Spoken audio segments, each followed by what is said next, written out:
नमस्कार, मैं स्वतंत्र कुमार और आप सभी का स्वागत करता हूं आपके अपने चैनल शॉर्ट हैंड टीम पर।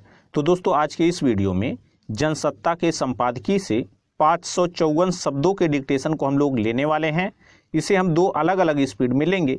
पहली बार में 80 की स्पीड में, तो दूसरी और आखिरी बार में इसी डिक्टेशन को हम लोग 100 की स्पीड में लेने वाले हैं। अगर आपको इस डिक्टेशन के PDF की ज़रूरत है या इसमें आए हुए महत्वपूर्ण शब्दों के आउटलाइंस को भी आप जानना चाहते हैं, तो आप हमारे टेलीग्राम ग्रुप को जरूर ज्वाइन कर लें। ग्रुप का लिंक इसी वीडियो के नीचे डिस्क्रिप्शन बॉक्स में आपको मिल जाएगा।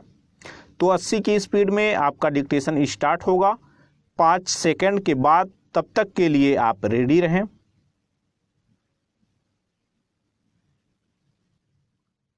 स्टार्ट। लंबे इंतजार के बाद जब 15 से 18 वर्ष की आयु के किशोरों के लिए टीकाकरण अभियान शुरू हुआ तो स्वाभाविक ही इसे लेकर उत्साह दिखा। पहले ही दिन 40 लाख से अधिक किशोरों ने टीका लगवाया। दरअसल टीके की उपलब्धता और किशोरों पर पड़ने वाले दुष्प्रभावों आदि के मद्देनज़र सरकार ने इस दिशा में कोई कदम बढ़ाने से खुद को रोक रखा था। अब वे दुविधाएं दूर हो चुकी हैं। हमारे देश में किशोरों की खासी बड़ी आबादी है। उनका टीकाकरण न हो पाने की वजह से स्कूल कॉलेज खोलने को लेकर भी रुकावट पैदा हो रही थी।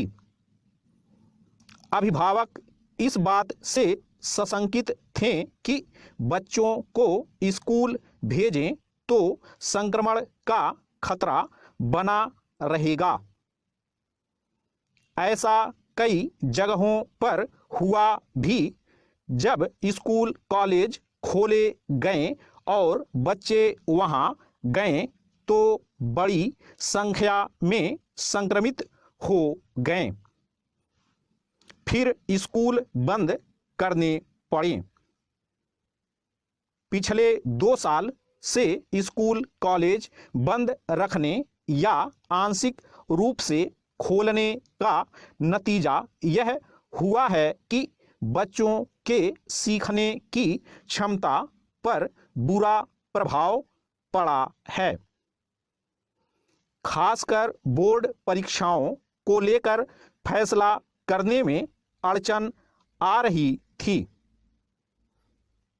पिछले साल तो बोर्ड परीक्षाएं रद्द ही कर देनी पड़ी थीं। इस साल फिर से बोर्ड परीक्षाओं का समय नज़दीक आ रहा है। ऐसे में टीकाकरण अभियान शुरू होने से बच्चे, अभिभावक, स्कूल और बोर्ड परीक्षा संचालित कराने वाली संस्था तक संक्रमण से सुरक्षा को लेकर कुछ आश्वस्त हो सकेंगे। पैरा। किशोरों के लिए शुरू हुए टीकाकरण अभियान में एक अच्छी बात यह भी है कि उनके लिए अलग से केंद्र बनाए गए हैं और स्कूलों में भी इसकी सुविधा उपलब्ध करा दी गई है। किशोरों को आगामी बोर्ड परीक्षा को लेकर चिंता है। वे चाहते हैं कि परीक्षाएं शुरू होने से पहले दोनों खुराक ले लें ताकि प्रतिरोधक क्षमता बढ़े और वे संक्रमण से बच सकें। इसलिए भी किशोरों में टीकाकरण को लेकर उत्साह देखा जा रहा है। शुरू में जब टीकाकरण अभियान चला था तो इसे लेकर तरह तरह की आशंकाएं जताई गई थीं, जिसके चलते बहुत सारे लोगों के मन में हिचक बनी हुई थी। मगर कोरोना की दूसरी लहर में देखा गया कि जिन लोगों ने टीका लगवाया था उन पर कोरोना का असर घातक नहीं रहा। इससे भी लोगों में टीकों को लेकर विश्वास पैदा हो गया था। इसलिए भी बहुत सारे अभिभावकों की मांग थी कि किशोरों के लिए भी टीकाकरण अभियान जल्दी शुरू किया जाए। पैरा, एक बार फिर से कोरोना के मामले बढ़ने शुरू हो गए हैं और ओमिक्रॉन नामक नया बहुरूप भी तेजी से पांव पसार रहा है। कुछ विशेषज्ञ इसे तीसरी लहर मान रहे हैं। आशंका जताई जा रही है कि आने वाले दिनों में मामले और तेजी से बढ़ेंगे। पहली लहर में देखा गया था कि बच्चों और किशोरों पर कोरोना का बहुत असर नहीं हुआ था, मगर दूसरी लहर में वे भी भारी संख्या में चपेट में आए थे। इसलिए भी तीसरी लहर को लेकर एक भय का माहौल है। कोरोना का विषाणु जिस तरह अपना रूप बदल रहा है उसमें उसके असर को लेकर कोई दावा करना आसान नहीं रह गया है। इसलिए जैसे ही किशोरों के लिए टीकाकरण अभियान शुरू हुआ, वे पूरे उत्साह से टीकाकरण के लिए पंजीकरण करा रहे हैं। यह एक अच्छा संकेत है। अब सरकार से उम्मीद की जाती है कि वह टीके की उपलब्धता बनाए रखने में किसी प्रकार की शिकायत नहीं आने देगी। स्टॉप।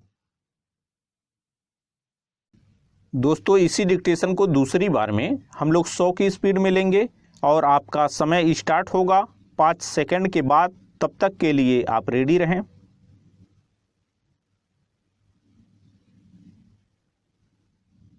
स्टार्ट। लंबे इंतजार के बाद जब 15 से 18 वर्ष की आयु के किशोरों के लिए टीकाकरण अभियान शुरू हुआ तो स्वाभाविक ही इसे लेकर उत्साह दिखा। पहले ही दिन 40 लाख से अधिक किशोरों ने टीका लगवाया। दरअसल टीके की उपलब्धता और किशोरों पर पड़ने वाले दुष्प्रभावों आदि के मद्देनजर सरकार ने इस दिशा में कोई कदम बढ़ाने से खुद को रोक रखा था। अब वे दुविधाएं दूर हो चुकी हैं। हमारे देश में किशोरों की खासी बड़ी आबादी है। उनका टीकाकरण न हो पाने की वजह से स्कूल कॉलेज खोलने को लेकर भी रुकावट पैदा हो रही थी। अभिभावक इस बात से सशंकित थे कि बच्चों को स्कूल भेजें तो संक्रमण का खतरा बना रहेगा। ऐसा कई जगहों पर हुआ भी। जब स्कूल कॉलेज खोले गए और बच्चे वहां गए तो बड़ी संख्या में संक्रमित हो गए। फिर स्कूल बंद करने पड़े। पिछले 2 साल से स्कूल कॉलेज बंद रखने या आंशिक रूप से खोलने का नतीजा यह हुआ है कि बच्चों के सीखने की क्षमता पर बुरा प्रभाव पड़ा है।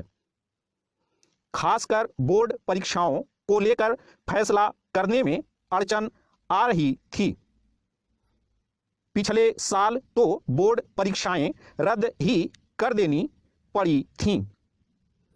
इस साल फिर से बोर्ड परीक्षाओं का समय नजदीक आ रहा है।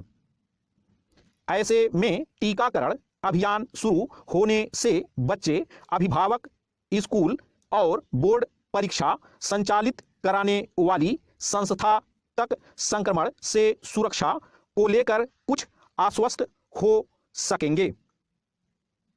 पैरा, किशोरों के लिए शुरू हुए टीकाकरण अभियान में एक अच्छी बात यह भी है कि उनके लिए अलग से केंद्र बनाए गए हैं और स्कूलों में भी इसकी सुविधा उपलब्ध करा दी गई है। किशोरों को आगामी बोर्ड परीक्षा को लेकर चिंता है। वे चाहते हैं कि परीक्षाएं शुरू होने से पहले दोनों खुराक ले लें ताकि प्रतिरोधक क्षमता बढ़े और वे संक्रमण से बच सकें। इसलिए भी किशोरों में टीकाकरण को लेकर उत्साह देखा जा रहा है। शुरू में जब टीकाकरण अभियान चला था तो इसे लेकर तरह तरह की आशंकाएं जताई गई थीं, जिसके चलते बहुत सारे लोगों के मन में हिचक बनी हुई थी। मगर कोरोना की दूसरी लहर में देखा गया कि जिन लोगों ने टीका लगवाया था उन पर कोरोना का असर घातक नहीं रहा। इससे भी लोगों में टीकों को लेकर विश्वास पैदा हो गया था। इसलिए भी बहुत सारे अभिभावकों की मांग थी कि किशोरों के लिए भी टीकाकरण अभियान जल्दी शुरू किया जाए।